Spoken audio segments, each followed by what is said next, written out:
সেটাকে রাজনীতি বলে। আমি সেটাই করি আর আপনার এই আইন সেই রাজনীতিতেই পড়ে। তুমি তোমার ওই ফ্রেন্ডসদের সাথে আর মিশতে পারবে না। চলো নিয়ে চলো রে। আপনাদের ভুলতে পারবে না, ভুলতে দেবো না। সুলতান ভাইয়ের ভয় নাই। এই সুলতান আসছে। স্যার, কি চার্জ আনা হয়েছে আপনার উপর? আপনার মতো একজন পলিটিক্যাল লিডারকে কেন গ্রেফতার করা হচ্ছে? আমি কখনো অন্যায় করিনি, ন্যায় করেছি। উপরওয়ালা আমার জীবনটা এত মানুষের ভালোবাসায় জান্নাতের মতো বানালেও কিছু মানুষ সেটা নরক বানিয়েছে। তাই পড়ছি আপনাদের সামনে, আপনাদের হয়ে নরকে। পুরো দেশ ব্যাপারটাকে রাজনৈতিক ভাবলেও ব্যাপারটা যে পার্সোনাল সেটা কেউ জানে না। কেন খুন করেছিলেন আপনার স্ত্রীকে? কোথায় আমার ওয়াইফের অ্যাক্সিডেন্টের জন্য আমায় সহানুভূতি দেখাবেন তা না, আপনি তো আমার পিছেই পড়ে গেলেন। না, কোনটা অ্যাক্সিডেন্ট আর কোনটা মার্ডার সেটা আমাকে শেখানোর প্রয়োজন নাই।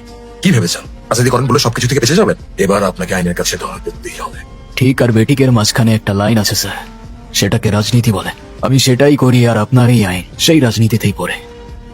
মানে কি বলতে যাচ্ছেন আপনি? একটা কাহিনী শুনবেন স্যার? বলেছিলাম তো আজকে তোমার জন্য অনেক সারপ্রাইজ থাকবে। Well, I am surprised. Thank you so much. এখানে কিভাবে? এতটুকু অ্যারেঞ্জমেন্ট তো করে এসেছি, তুমি জাস্ট বলো ইয়েস অর নো।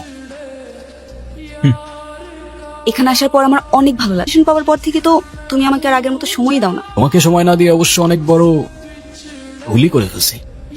হ্যাঁ, তবে এই একই পৃথিবী কারো কারো জন্য স্বর্গ, আবার কারো কারো জন্য নরক।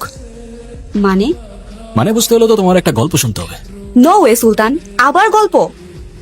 ডোন্ট ওয়ারি, এবারের গল্পটা আলাদা। কেমন আছো? ভালো। আমাকে জিজ্ঞেস করবে না আমি কেমন আছি? না, কেন? ঘুরতে যাই। আরে আমি তো তোমাকে আগেও বলছি আমি ওরকম না। ওরকম না মানে? কেমন না? আরে আমি তো তোমাকে সত্যি অনেক ভালোবাসি। আর আমি তো তোমাকে ভালোবাসি না।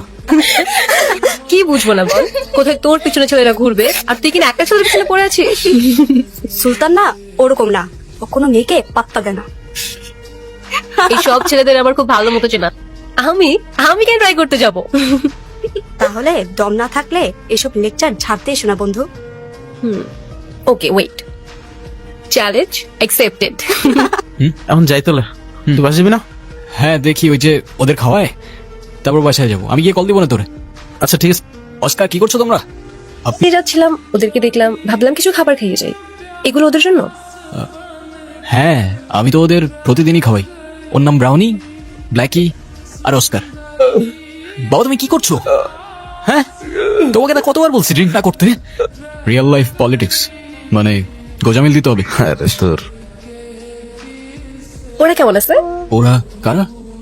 ওই যে ব্রাউনি, অস্কার, ওরা। তা মনে আছে তোমার? আমি একবার যদি মনে রাখি তাদের কখনো ভুলি না। তাহলে যাই, আমার ক্লাস আছে। মেয়েটার মধ্যে প্রবলেম আছে শুনছি, ওর থেকে একটু দূরে দূরে থাকিস। আরে ধুর, কে বলে তোকে এসব কথা? ও তো ভালোই আছে। ফ্রেন্ড পর্যন্তই থাকিস, এর বেশি যাস না। ধুর তেরি, মানুষ খুব অদ্ভুত তাই না? অদ্ভুত কেন? কিছু মানুষ ওদের দেখলে পাথর ছুঁড়ে মারে, আবার কিছু মানুষ ওদের বুকে টেনে নেয়। কারেকশন। বাবা কোথায়? বাবার কি হয়েছে? বাবাকে একটু দেখে রাখেন, আমি আসতেছি। ওকে আমাকে দিয়ে বাবা, যাও বাবা, উঠো। আমাকে নিয়ে যাও। তুমি বাবার ব্যাপারে প্লিজ কাউকে কিছু বললো না। হ্যাঁ, চিন্তা করো না, আমি কাউকে কিছুই বলবো না। তোমার মা কোথায়? 2 বছর হলো মা নেই, তখন থেকেই বাবা এরকম হয়ে গেছে। তোমার বাসায় প্রথমবার মতো আসলাম, কিছু খেতেও তো বললা না। সরি, কি খাবা? চা, কফি? চা। কেন দিছোস? তোরে বলছি যা দিতে। যদি চা আসতেই হয় শুধু আমার জন্য আসবে। আপনার এসব ইমোশনাল লাভ স্টোরি শোনার সময় আমার নাই। লাভ স্টোরি তো এখানেই শেষ স্যার, এরপর তো শুধু ট্র্যাজেডি। পর্যন্ত কখনো কাউকে ভালোবাসিনি। এখন যখন ভালোবেসে ফেললাম তখন থেকে ওর হাসি, ওর পাশে দাঁড়ানো মানুষগুলো কেন যেন মনে হয় ওরা সবাই আমার জায়গা দখল করে নিচ্ছে। আমি চাই না কেউ ওর এত কাছে যাক, আমি চাই না কেউ ওকে এভাবে ছুঁয়ে দিক। যেন ও শুধু আমার আর শুধু আমারই থাকে। আজকে থেকে তোমার আমার কিছু কথা মেনে চলতে হবে। তুমি তোমার ওই ফ্রেন্ডসদের সাথে আর মিশতে পারবে না। মিশতে পারবো না মানে? ওরা আমার ফ্রেন্ডস। ফ্রেন্ড হলেই হাক করবে, ইচ্ছা হলেই গালে টাচ করে দেবে, এমন কেমন ফ্রেন্ডস আমি বুঝলাম না। এক্সকিউজ মি, তুমি বুঝতে পারছো তোমার এই কথাগুলো কত লেম শোনাচ্ছে? ওরা আমার ব্যাচমেট, আর আমার ফ্রেন্ডস থাকতে পারে না? না পারে না, এসব ফ্রেন্ডসের কোনো দরকার নেই। না মানে তুমি বললার হয়ে গেল? কই এতদিন তো তোমার কোনো প্রবলেম হয় নাই? এতদিন হয় নাই, আজ হচ্ছে। আর যখন আজ হচ্ছে তখন আজকের পর থেকে ওদের সাথে আর কথা বলবো না, ব্যাস। তোমাকে আমার আর কিচ্ছু বলার নাই। আরে এভাবে চলে যাচ্ছ কেন? আরে আমার কথার রিপ্লাই তো করে যাও। আপনি যে নম্বরে কল করেছেন তা এই মুহূর্তে ব্যস্ত আছে, কিছুক্ষণ পর আবার কল করুন। ড্রিঙ্ক করতে করতে তুমি নিজেও মরতেছো, আমাকেও তিলে তিলে মেরে ফেলতেছো। তুমি আমার কল ধরো নি কেন কাল রাতে?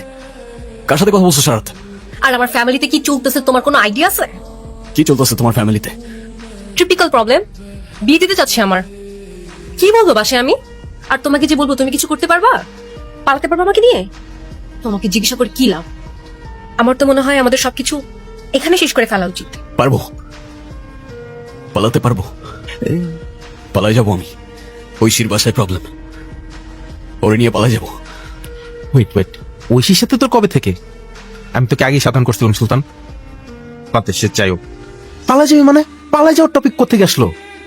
যেতে হবে, এর কথা দিছি। যা করবি চিন্তা ভাবনা করে কর। আমার তোমার সাথে কিছু কথা ছিল। এসব কথা পরে হবে, আগে চলো তো। ট্রেন কোন দিকে আমাদেরটা? এখানে আমাদের ট্রেন নাই। তাহলে কখন আসবে? ঐশী, আমাদের এখন পালিয়ে যাওয়াটা ঠিক হবে না। তুমি কি মজা করতেছো আমার সাথে? দেখো আমি এখন একদমই মজা করার মুডে নাই। জানা আমি সিরিয়াস। এখন পালিয়ে গেলে তোমার আমার দুজনের লাইফটাই অনেক এলোমেলো হয়ে যাবে। আর আমার মনে হয় আমার আর একটু সময় প্রয়োজন। তুমি বাড়িতে ফিরে যাও, এসব নিয়ে না হয় আমরা পরে কথা বলি। কেন করলা এটা?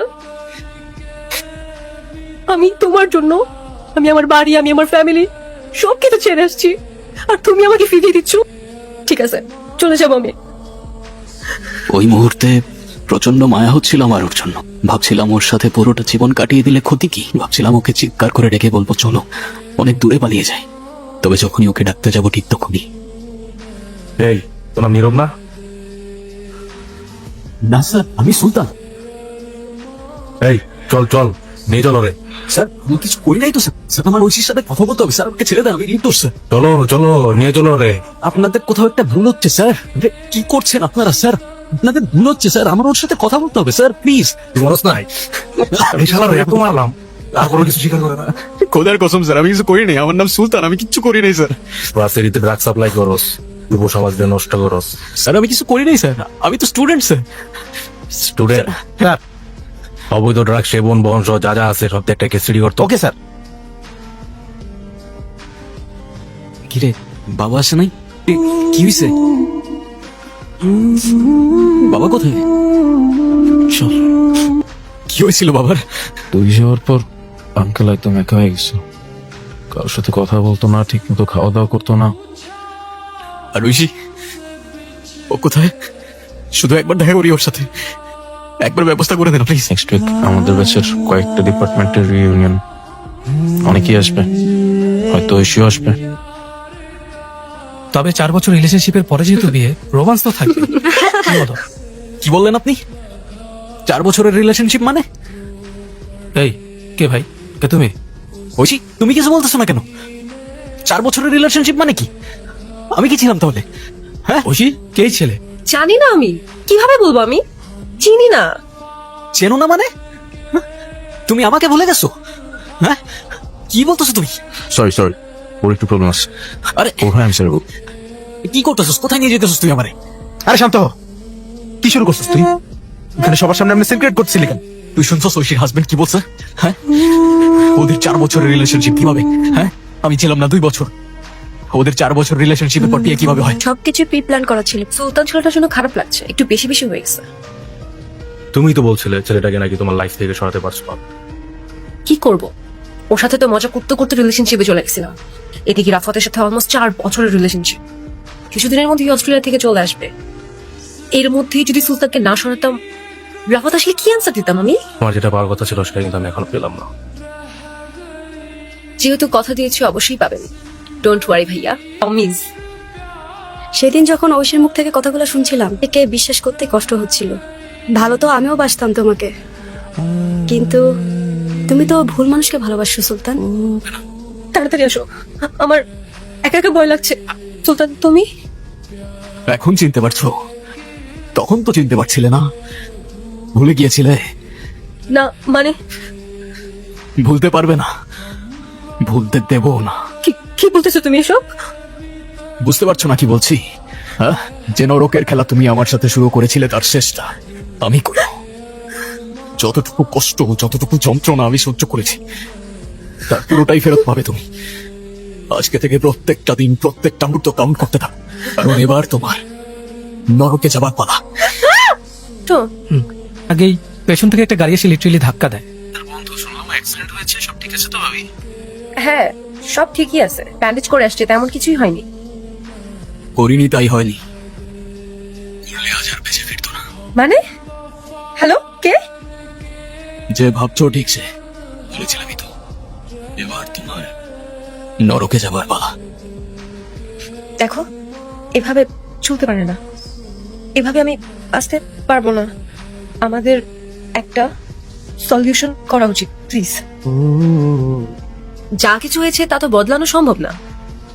দরকার হয় দুঃস্বপ্ন ভেবে সবকিছু ভুলে যাও। বলে যাব? কিভাবে বলে যাব আমি? তুমি আমাকে চিট করতে পারলা কিভাবে ঐশী? হ্যাঁ, তোমার জন্য আমার লাইফ, ক্যারিয়ার, স্টাডি সবকিছু শেষ। চাইলেই কি এত সহজে ভুলে যাওয়া যায়? তোমাকে আমি মাফ করতে পারবো না ঐশী।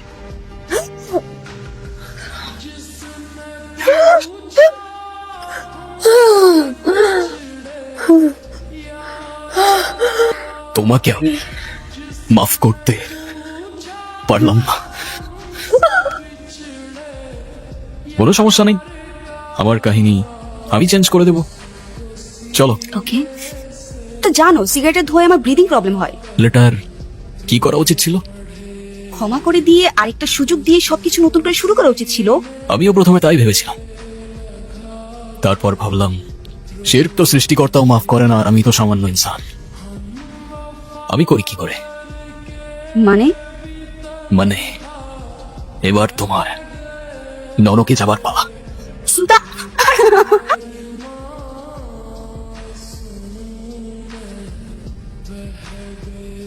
তুই দুইটা মার্ডার করছেন, এবার বাঁচতে সুলতান আমাদের ক্লায়েন্ট আর এটা সুলতানের পেল অর্ডার। তুই আমার হাত থেকে বাঁচতে পারবি না সুলতান। জন্ম মৃত্যু তো সৃষ্টিকর্তার হাতে, তবে তার ইচ্ছা এবার তোর নরকে যাবার পালা।